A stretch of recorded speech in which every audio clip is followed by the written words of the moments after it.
रामकृष्ण हरी.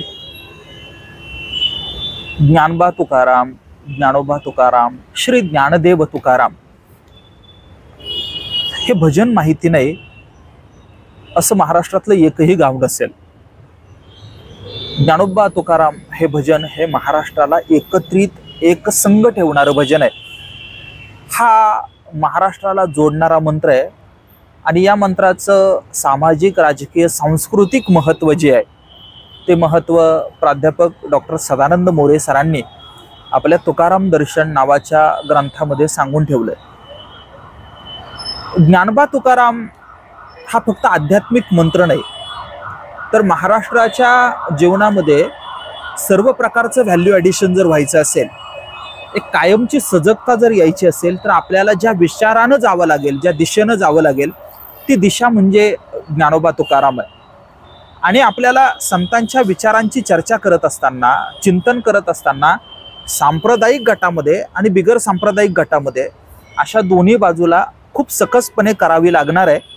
ती वारकरी म्हणून, महाराष्ट्रीयन म्हणून, मराठी म्हणून आणि माणूस म्हणूनही आपली जबाबदारी असणार आहे.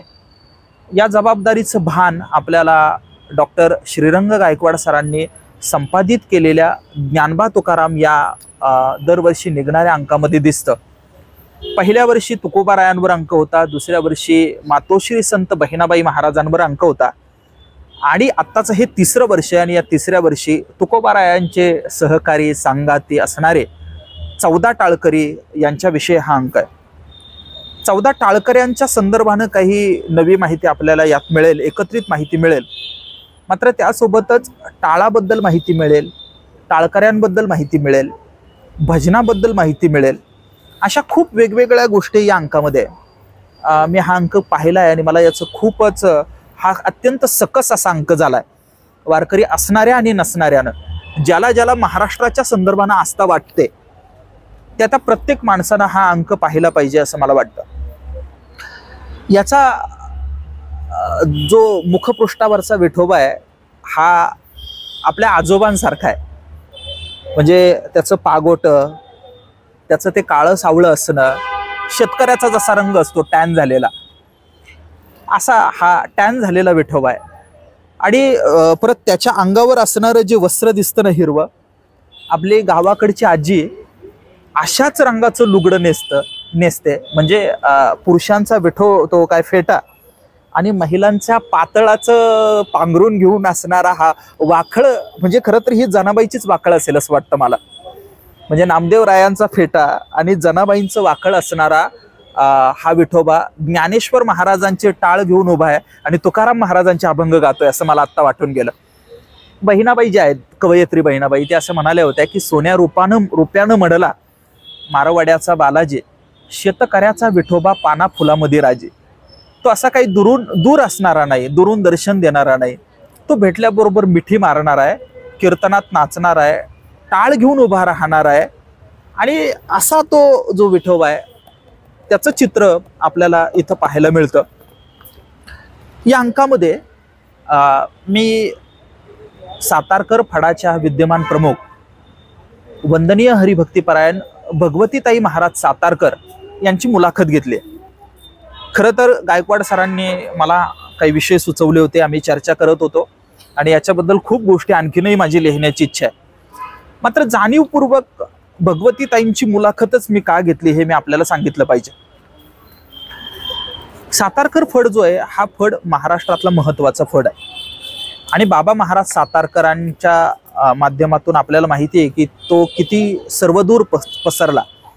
दादा महाराजांचे आजोबा वैकुंठवासी सद्गुरू दादा महाराज सातारकर हे अत्यंत प्रज्ञावान पुरुष होते. म्हणजे महाराष्ट्रामधले मागच्या शतकातले जे अफाट लोक काही होऊन गेले त्याच्यामधला एक महत्त्वाचा सत्पुरुष, प्रतिभावंत सत्पुरुष म्हणून आपण वंदनीय दादा महाराज सातारकर यांचा उल्लेख केला पाहिजे.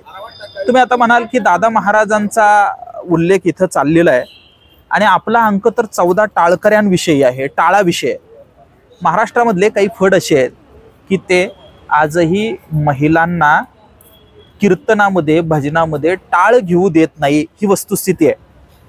मात्र इतर फडकरी जी मंडळी होती किंवा इतर जी संप्रदायातली काही मंडळी आहे यांच्यापेक्षा 100-125 वर्षांपासून दादा महाराज सातारकरांची भूमिका ही स्वतंत्र प्रागतिक राहिलेली आहे.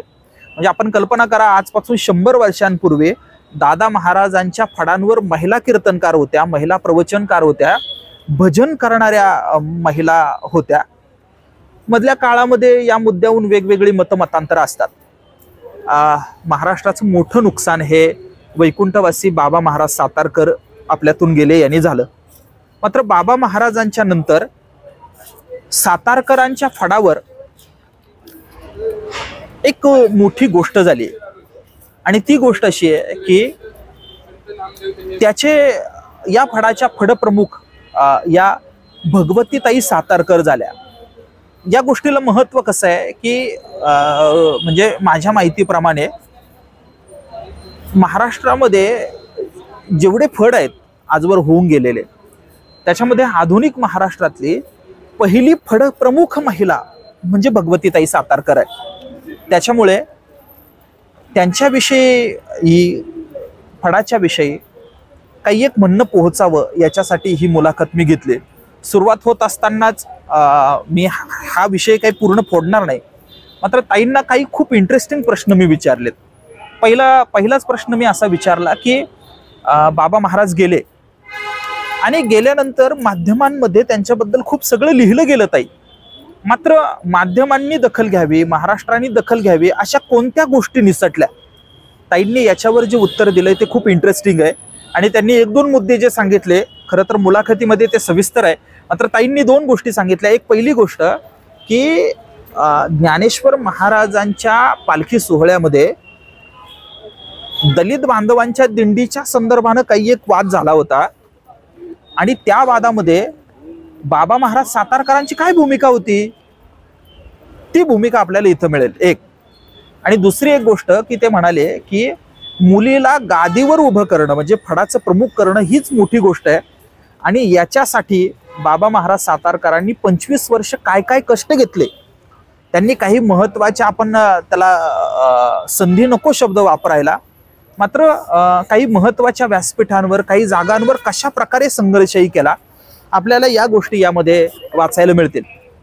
मी भगवतीताईंना काही प्रश्न विचारत असताना खूप वेगळ्या बाजूने विचारले, प्रामाणिकपणे विचारले.